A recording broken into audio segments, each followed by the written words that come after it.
C'est ça ta question? Hein, si j'étais un paysage, je serais lequel? Ben, j'aimerais pas être un paysage. Ça me ferait franchement chier d'être un paysage. C'est un copain bouddhiste qui, une fois, un midi à table, c'était pour qu'il mange pas tout seul, je l'ai invité à manger avec ma mère et lui parlait pas de paysage, mais il disait ouais, je suis bouddhiste parce que il me dit je flippe trop d'être incarné en pierre parce que qu'est-ce qu'on doit se faire chier quoi. Alors paysage, vraiment se faire chier. Comment est-ce que j'aime me réveiller? Bah avec un truc à foutre dans la foulée quoi. Parce que ouais, par exemple, tu t'endors, tu te dis demain j'emmène Grognas faire un pique-nique, puis tu te réveilles, il pleut. J'aime pas me réveiller comme ça. Mais c'est un truc qui me. Je serais capable de taper dessus, tu vois. Ah ouais. Ah ouais. Que s'il pleut pas, je suis moins déçu. Et du coup, je préfère être à sa place dans ces cas. Ça sert à. Ben quand même, hein, ça te permet à pas mal de cons de dissimuler le fait qu'il le soit, quoi. Quand même. Hein. Ah ouais, ouais. T'as quand même. Bah, en musique, on le voit bien. Hein. Moins les gens ils ont de choses à dire et plus ils parlent et plus ils ont des grosses sonos pour parler dedans. Mais ça, c'est le côté négatif. Mais les côtés positifs, c'est pas mon boulot. Question suivante. C'est quoi mon odeur préférée? C'est quoi mon odeur préférée? Je crois que, puisqu'il faut être sincère, je crois vraiment que j'aime bien l'odeur du. Alors je sais pas si c'est le mélange de temps ou l'odeur du super. Tu sais, quand tu vas dans un pays pauvre, genre, tu sais, t'as une odeur comme ça. Alors, je sais pas si elle est coupée ou, tu sais, ou une odeur qu'on a perdue ici avec cette putain d'essence sans plomb là. Tu vois, dans l'air, on sent. Peut-être c'est le plomb qu'il y a dans l'essence. Et du coup, tu sais, tu vas dans un pays pauvre, tu sens cette odeur de super. Peut-être qu'il est coupé et paf, ça me ramène dans les années 80. Gilbert Montagnier et tout le bordel, quoi. Le voyage, il est direct. Tu vois, t'arrives dans un pays, tu retournes dans le tien 30 ans en arrière, quoi. Ouais, je crois que Puis voilà, quoi. Maintenant, c'est devenu ouais, une odeur de pauvre. Ce qui n'est pas désagréable quand on est occidental et qu'on déboule, par exemple, au Burkina Faso. On n'est pas pauvre. Oui. Le gang des BMX. C'est un film où. Ah, ou dans E.T., la course-poursuite à Bicross à la fin aussi. Ah ouais, ça c'est. Mais le gang des BMX un petit peu, mais limite les figures sont meilleures dans E.T. C'était la course-poursuite avec les flics quand Elliot il veut ramener E.T. sur sa planète là. J'aurais pas aimé être Elliot parce qu'avec l'autre con d'extraterrestre sur le guidon, je te jure que monter sur une bagnole de flic c'est vraiment casse-gueule. Mais par contre tous les autres là, ah ouais. Ah bah oui. Ça c'est la classe quoi, pouvoir monter sur les bagnoles de flics et tout machin parce que c'est du cinéma. Ça c'est quand même moins dangereux. Hein.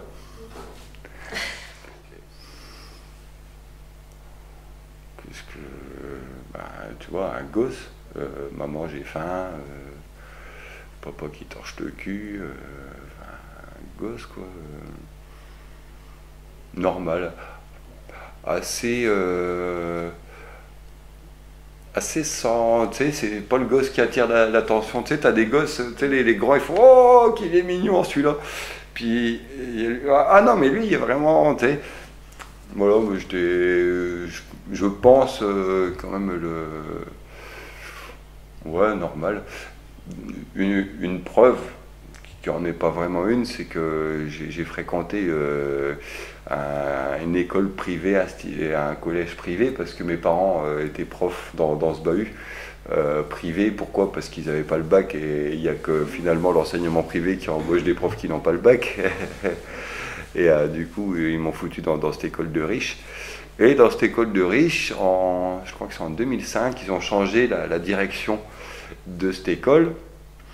Ils ont changé le directeur et le nouveau directeur, un mois après sa mise en poste, a foutu en tôle 3 ou 4 profs pour des histoires de pédophilie qui remontaient à 30 ans en arrière, quoi, ou 20 ans. Et j'ai jamais été concerné par ces profs pédophiles, ce qui prouve bien que j'étais sans intérêt. À bouffer, ah ouais. C'est pas que je déteste faire à bouffer, c'est que je sais pas le faire. Alors je sais, tu vois, est-ce que j'ai pas appris parce que je suis pas attiré par ça ou voilà.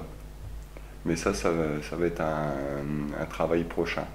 Tu sais, de prendre une tomate, tu la coupes comme ça en fine lamelle, tu fous ça sur la planche avec mais vraiment j'ai un problème avec, mais je sais pas si c'est intéressant de parler de ça, quoi.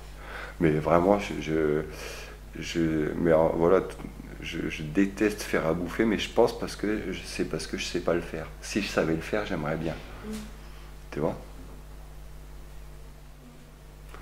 Ah ouais, comme dans le sud, tu entends souvent le mot franchement. Ils disent toujours franchement, alors qu'il n'y a pas plus faux cul que ces enculés de ses doigts quand même. Je parle de pure souche. Hein. Après, on devient comme eux à force d'habiter ici, j'imagine. Mais dis-le qui veut le cendrier. C'est fou ça quand même. Hein. Les mecs ils disent toujours franchement, sans jamais te regarder, tu sais. Ouais, c'est vrai. C'est peut-être pour ça qu'ils le disent. Ah bah tiens, on compense toujours avec le langage. Hein. Mais quand je vous donne des réponses comme ça va. Mais sinon j'ai 12 ans. Hein. En fait, j'ai retrouvé une collection de Bicross Magazine aux puces la semaine dernière. D'ailleurs, ils en sont où les puces? Ils vont donner... C'est fini ou... Apparemment, c'est maintenu. C'est maintenu comme c'était? Comme c'était, ouais. D'accord, parce qu'ils voulaient donner les puces aux commerçants. Là. Ouais, et j'ai trouvé un lot de Bicross Magazine, qui est un truc qui n'existe plus depuis les années 90, 40 numéros pour seulement 1 euro le lot. Le mec, il savait pas ce qu'il vendait. Et c'était pas le fait de faire une affaire, c'est de retrouver le bouquin, le magazine, tu vois, que de l'âge de 10 ans à 16 ans, 20 ans, non, 20 ans ça n'existait plus. Et puis du coup, je me suis racheté j'avais besoin de changer de poignée sur mon vélo parce que putain, regarde comment je me suis défoncé la main en achetant des poignées de VTT qui se vissent là, ça me merde. Et j'ai acheté des poignées roses fluo, quoi, comme quand j'avais 12 ans. Sauf qu'à 12 ans, je pouvais pas me les payer. Que maintenant, regarde. En fait, je me suis laissé j'ai fait l'armée. C'est con ça, hein. J'ai fait l'armée parce que j'avais le genou pété. Et je me suis dit, l'armée pour moi ça va être 2 jours, donc je vais même pas perdre mon temps à faire objecteur de conscience. Je vais aller là-bas, ils vont voir mon genou, j'ai un ligament qui est pété dedans, c'est une prothèse, c'est la merde. Et mon service va durer 2 jours. Et c'était en 95 et je pouvais du coup plus faire de bicross à l'époque. Ah, c'était chiant. Et donc j'ai fait plein de démarches, arrivé à l'armée. En plus j'étais dans un régiment qu'ils appelaient haute tradition et tout, laisse tomber. Ils m'ont dit, ah non, mais vous repartez pas, vous avez bac plus 2, on a besoin de cerveau. Mais ils m'ont vraiment dit ça, qu'on a besoin de cerveau. Et donc j'ai fait ce qu'il fallait pour rencontrer un chirurgien militaire pour qu'il teste mon genou, pour lui faire, ah tu vois, je peux pas faire l'armée avec un genou comme ça. Et le mec m'a pas réformé, parce que c'était l'époque où l'armée virait armée professionnelle. Et les hôpitaux, regarde, le sud de l'île a fermé, et là c'était à Metz, ils avaient les boules de fermé. Et donc ils opéraient à tour de bras. Et donc cet enfoiré, au lieu de me réformer, il m'a opéré. Et sauf que c'est un des meilleurs chirurgiens de Metz, où les civils chialent pour se faire opérer par ce gars-là. Et du coup, grâce à ce fumier, et puis j'ai pu faire du tas de rue avec mon vélo, et puis voilà, je peux tenir debout 1h30 devant des gens à chanter des conneries et tout. Donc tu vois, c'est... ça fait chier quand même. Non mais je comprends bien que ça fait chier quoi. Mais c'est vrai. Bah, dans la mesure où je l'ai pas, on peut pas dire qu'elle m'emmerde.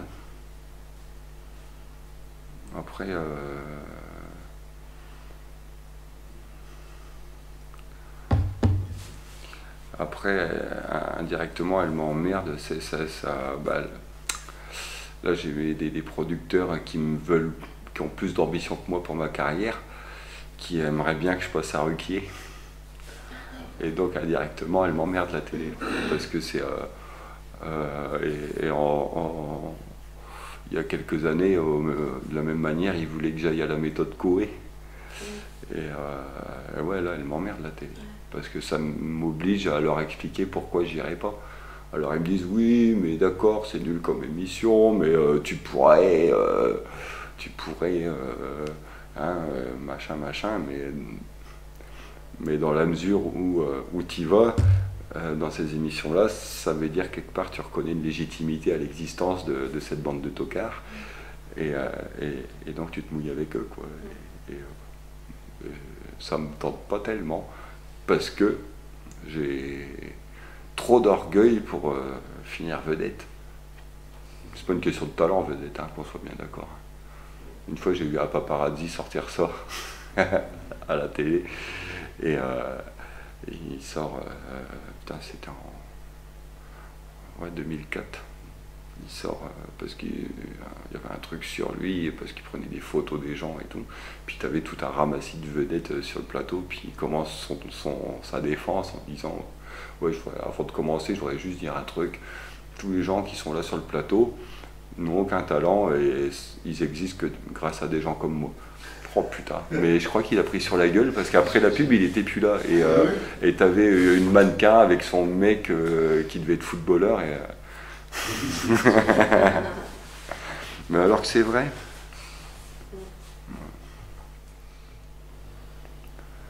C'est vachement bien. Là, 4 mots, merde.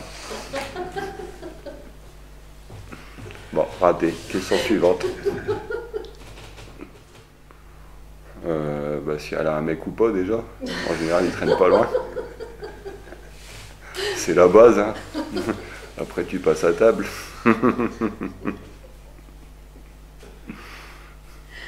Le samedi soir, je dis à ma mère, voulez-vous savoir, le garçon que j'aime, c'est un jeune garçon à qui j'ai donné mon cœur. J'ai donné mon cœur à Olivier, Olivier, ouais, parce que je m'appelle Olivier, en fait, Olivier. Alors, bah, à nos petits niveaux d'êtres humains normaux, le bonheur, c'est quand t'as pas d'emmerdement, déjà, c'est pas mal, quoi. C'est quand ça va, ça va, ah ça me faisait chier mais c'est réglé, donc voilà quoi.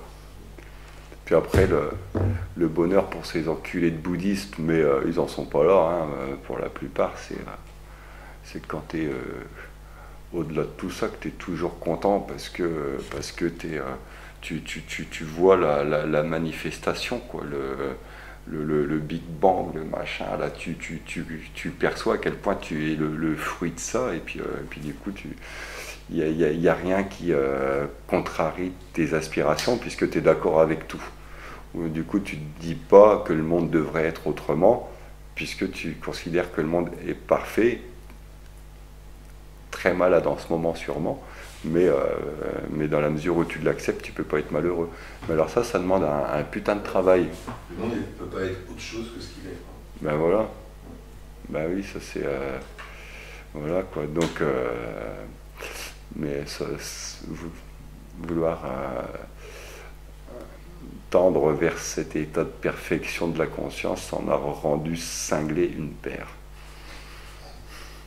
Donc des fois, c'est bien de se contenter d'être médiocre.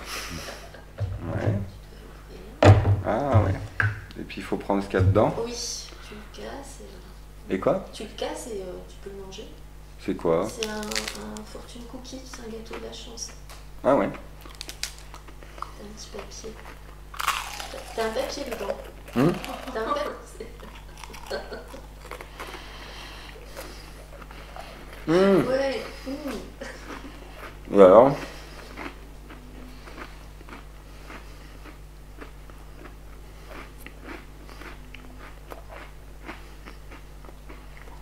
Réagir en réfléchissant, ça donne du succès.